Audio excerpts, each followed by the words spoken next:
Guruji, you just mentioned love, and today it is about life and love. And I would like to know, for us, it is maybe love your family members, whoever it could be. Why I ask you this is because there's so many versions of this, and I really want to get to it.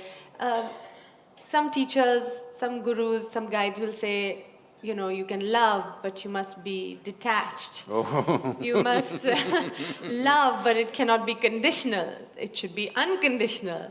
And so there's versions of it. I just want to know.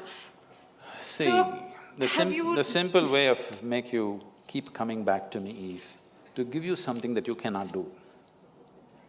To give you a teaching which you can never do. You must love, but you must be detached. Now you have to keep coming back to me for consultation, endlessly. Sorry. I'm saying throw yourself into your love affair and die into it, something will happen. Something worthwhile will happen if you're willing to die into the process. Not just anything, whether it's your work or your life or your love or whatever, if you do not know how to throw your entire self into it, you will never know the taste of what it is. Love but be detached. Why do you want to love then? Only because you want to include somebody as a part of your life, part of yourself, that's why you love. No, I love but I am detached. This means you have to come back to consultation every day, it's like a psychiatrist's job. Every day you have to come and sit on the couch. You need treatment and there is a fee. So, okay, all right. So you can love and be attached. No, I didn't say that. Okay, I'm coming back for consultation, please. So what did you say? I only said, see, what is this need for love in a human being? You must understand, a human being constantly, a human being is longing to be something more than what they are right now. If this finds a simple, basic physical expression, we call this sexuality. Sexuality means just this, physically you're trying to make something which is not you a part of yourself. For a few moments you may succeed. If you try this mentally, it gets labeled as greed, conquest, or maybe simply shopping. Shopping. Oh. Some people go for conquest with swords and guns, some people go with checkbooks and cash, credit cards. The thing is, you want to include something which is not a part of you as yourself, that is the whole effort. Whether you want money or wealth or you want to occupy a nation, what is it? Something that is not you, you want to make it yours. Yours is an effort to make it a part of yourself. If it happens emotionally, on the emotional level if you try this, we call this a love affair. You're trying to make somebody who is not a part of you, a part of yourself emotionally. This is a love affair. If you do it consciously, we call this yoga. Yoga means union. So all these efforts are fine, everything has its own beauty but has its own limitations. When you understand the limitations of all the other methods, nothing right or wrong about it, it is just that it will work briefly, it will not work for always. When you realize that, you consciously try to include. When you consciously become an inclusive process, if you sit here, if you experience everything as yourself, then we say you're a yogi, okay? So this is a love affair successful. To something you said at the end, which I would like to ask you again. You said love, inclusiveness. I can't understand how I can love everybody in this room. You cannot. There's some people you cannot love. I can barely see up there and up there. So how is that? How do you include everybody in your love?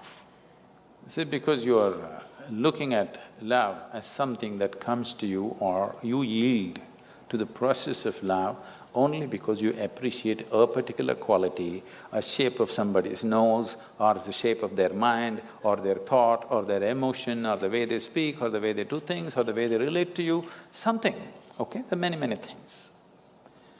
It is based on something that is acceptable to you. If they do something that is not acceptable to you, love crumbles. Yes.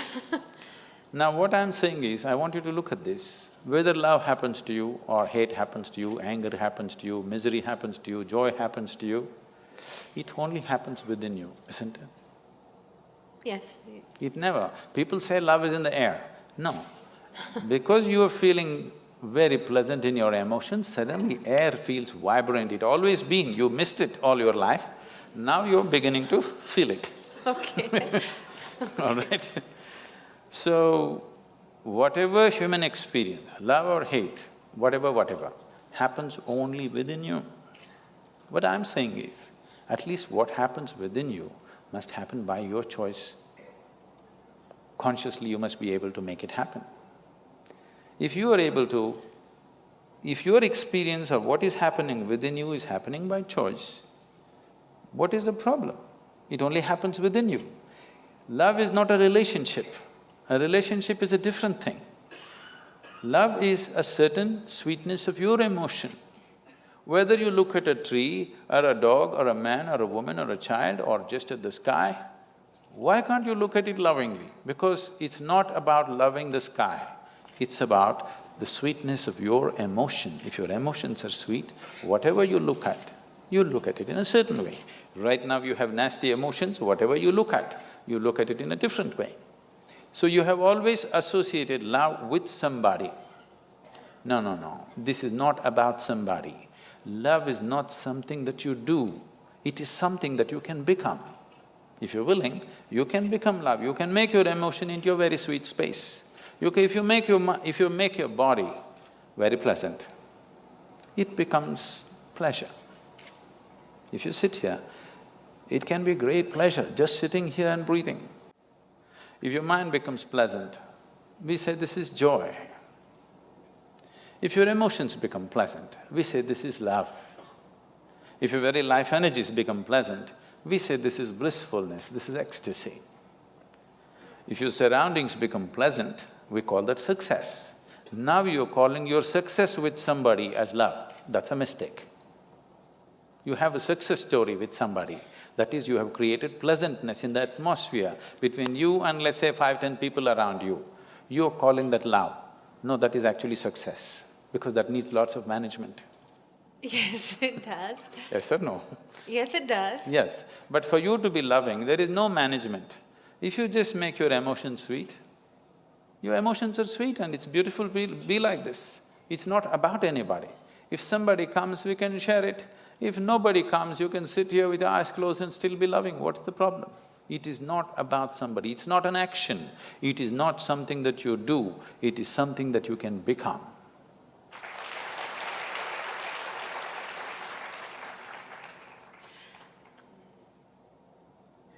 It's a lovely, idyllic. It is not idyllic, it is the way it is. I mean, you'd really have to practice this. Why?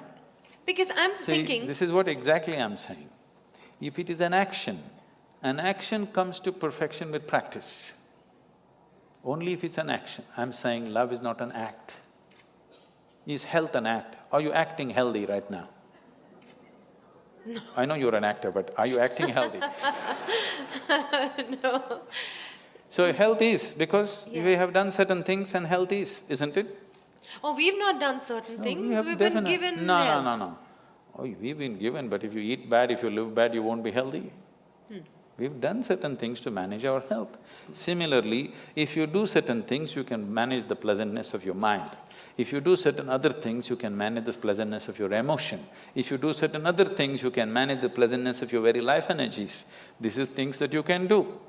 Now, what you can do internally, you're trying to manage externally.